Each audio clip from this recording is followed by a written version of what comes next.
Great. Hi. Hello, mate.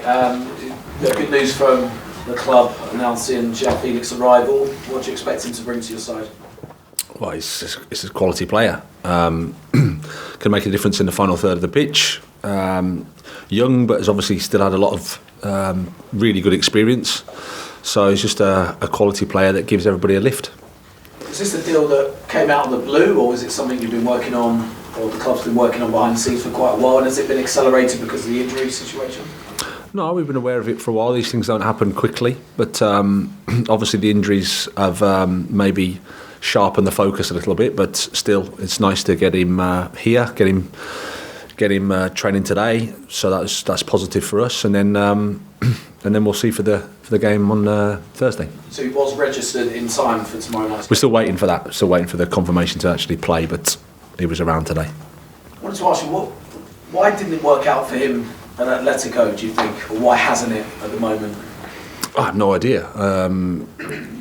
It's not for me to sort of speculate on at all. I think sometimes these things happen in football, but for us it's about he's a good age. The quality's there. He's a fantastic player. Like I said, his qualities in terms of playing as a second striker in between the lines, making something happen in the final third. So we're looking forward to working with him. And transfer-wise, it's been a busy January transfer window so far for the club. 4 new arrivals already. Is there still time for more to come in? Well, there's time, and whether we'll find the right players or not is another thing. But there's time. As I've said before, you have to look in this window to make the right decisions, but it isn't straightforward because it's complicated. We're happy with what we've done so far, but we'll keep going to try and help the team. And now, build up to tomorrow. Have you got an update on team news? I know we were waiting to hear about Christian Pulisic, left for time, Raheem Sterling. Yep. Pierre's a back issue was against Manchester City. What's the latest? No, Pierre's fine, so he'll be in the squad for the game. Christian's a couple of months, we think, hopefully less, but that's time frame there. Raheem less, but still evaluating the actual extent of it, but hopefully less than that. And any other players likely to return any sooner at all? No, I mean, we're making progress. Ruben's getting closer, Ben Chilwell's getting closer. Reece was out on the grass today, not training with the team, but training on his own. N'Golo's first couple of days out on training on his own as well, but still got a long way to go. So it felt a bit more positive, to see the guys out there. It gives people a lift. Finally, for me, obviously back in Premier League action, just 1 win in 9. You don't need me really to point that out for you. Do you feel under pressure? Do you feel this is the most pressure you've had in management so far? Do you feel you desperately need a result tomorrow night? Well, I think you always feel pressure, and the higher you go, the more pressure there is from the outside, I guess. Pressure, noise, whatever you want to describe it as. And especially a club like Chelsea, the responsibility, the history, the tradition of the club, the demands of the club. Whenever you don't get the results that you want, then of course there's noise, there's criticism, there's everything that you'd expect. Then you just have to try to put it into perspective and try to keep going with your job and keep trying to improve and stay strong and get through. Thank you. PLP. Hi, Greg. Hi. Looking back at the most recent performance against City, it wasn't the result you wanted against City, but how encouraging was it that despite the early injuries, your players still showed a lot of intensity, created chances? Yeah, I mean, it was a positive performance overall. We were pleased with lots of things we did. Like I said, after the game, not easy to recover from the 2 key ones we lost, but the players did it in a good way. I think Manchester City are obviously a top opponent, and having said that, we matched them, and it was quite an even game. I thought in that Stamford Bridge game. So there's positives to take from there. Looking at Fulham tomorrow, how impressed have you been with them, with the way Marco Silva has been leading them so far this season? Yeah, he's done a fantastic job. Promotion, they have the belief, they've built on that. Really well organised, in and out of possession, know exactly what they're doing, and they're a tough team to play. So he's done a fantastic job. We saw Fulham so far against the big teams like Arsenal, Liverpool, and Man United, played with a lot of courage. Is that something you expect for them tomorrow, especially at home? They play with courage. They play with personality. The points they have, they're not an accident. They've earned them. They deserve them.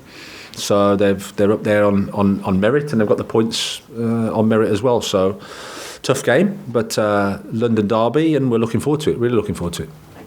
John, 5 Live. Hi, Graham. Hi. You talked about the pressure and the noise and the criticism around you. How personally do you find that? It must be a difficult thing to ignore, but how do you kind of go about it and how do you deal with it? Well, you have to understand that it's part of the job. I think you only have to look at some of my colleagues in a similar position. Pep, for example, in his first season would have been criticised, I think, quite heavily. I think Mikel Arteta has had to endure quite a period of criticism. I think Jurgen Klopp in the first few years would have got some criticism as well, and these guys are fantastic. So you understand, and I think football is, it's emotional. When you lose, you don't really think about it. You feel it. You feel the pain, you feel the suffering, you feel the discomfort, and sometimes it's hard to understand the why, and it's easy just to blame somebody. So and I'm sitting here saying, well, it's not like I've been absolutely perfect, so they're not completely wrong.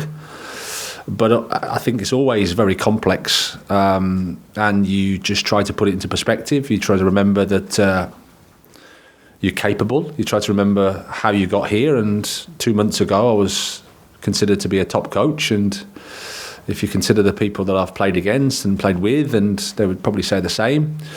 But at the same time, I also acknowledge that the results we have haven't been good enough for us, and then you have to accept and deal with it as best you can, and try to put it in perspective and keep moving forward. And have you spoken to the owner at all? Do you speak to him regularly about the situation? What's he said to you? Yeah, I've spoken in regular dialogue with all the owners. They've been really supportive, fantastic. Speak on a regular basis, 2 or 3 times a week, I would say,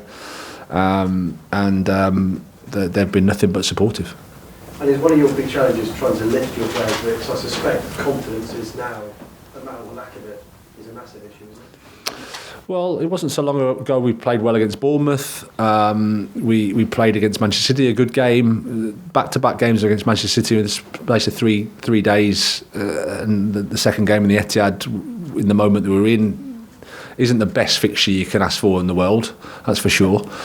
And yeah, we're not in a top moment, but these guys are experienced. They're honest. They've been fantastic to work with throughout. They're hurting just like everybody else is. So we have to take our responsibilities. We have to face up to our responsibilities and do our best and try to get the 3 points. Moose, talk sport. Graham, it's clear that it's not going to be a quick fix getting Chelsea back to where they were. How much time do you personally think you're going to need? Well, it's not like I can give you a time frame. I don't know, that would be strange for me to do if I had that sort of intelligence to be able to foresee that time there. I mean, what I would say is at the moment, if you just look at what we have at the moment and where we're at in terms of the players that we've got unavailable, it can skew the picture a little bit. So if we had those guys back, then the picture changes. I really do. I don't think we're as far away as we may think from the outside. But at the same time, you have to keep going from window to window, keep trying to improve the squad, keep trying to improve the culture, keep trying to develop the football idea, keep moving forward. As much as these periods are not nice, and they're not, I think sometimes you have to use them as a way to get through them and be stronger as a result of it. But at the time, it's not pleasant. It would seem that the only thing you can win this season is Champions League if you win that competition. But top 6, top 4, is that still an objective? Well, I think it's always an aim. We've got a lot of points to play for, but at the same time, I think I'll be wasting my time if I'm worrying about what we're going to do in 5 months' time. I need to focus on the next day's training and the next match. That's where we're at the moment. We can improve a lot. We can be a lot more positive quickly with results, with players, with improved performances, and things can change. The picture can change quickly. But at the moment we're suffering and we have to accept it, but work through it. And finally, with Joao Felix, he has played as a central striker for Atletico Madrid as well as out wide in a number 10 position. The central striker position here at Chelsea, bar Drogba and bar Costa, has been a problem for 20 odd years. Is he going to be a man to come and help solve that problem for you, or are you going to play him elsewhere? My thoughts are that you have to fix the team, and it's not just one person to solve your problems. I think you have to fix the team. You have to attack better, create more chances, and then I think whoever's playing there can score, and the team can win. That's what we have to do. That's the focus. But clearly, Joao's a top player. He's a talented player, and he can help the team. Okay, last question in the broadcast section. Liam, Athletic. Hi, Graham. Hi. Just to follow up on Felix, I know you're waiting to find out if he's registered with Fulham, but how confident are you that he can make an immediate impact in a new team, a new league, and what are the qualities do you think he gives you that the other forwards, that maybe complement the other forwards that you have? Well, he's been training regularly and he's had game time, so I think from a physical perspective he can go in. I mean, it's always a little bit unknown because you're going from one country to another country, and there's always an adaptation period. But in terms of how long that takes, he can go from case to case and player to player. I look at him, I see a confident person, a confident player that's able to impose himself on the game. His personality, his attributes are that he can take the ball, he can take it in tight spaces, make the difference in the final third, make some passes.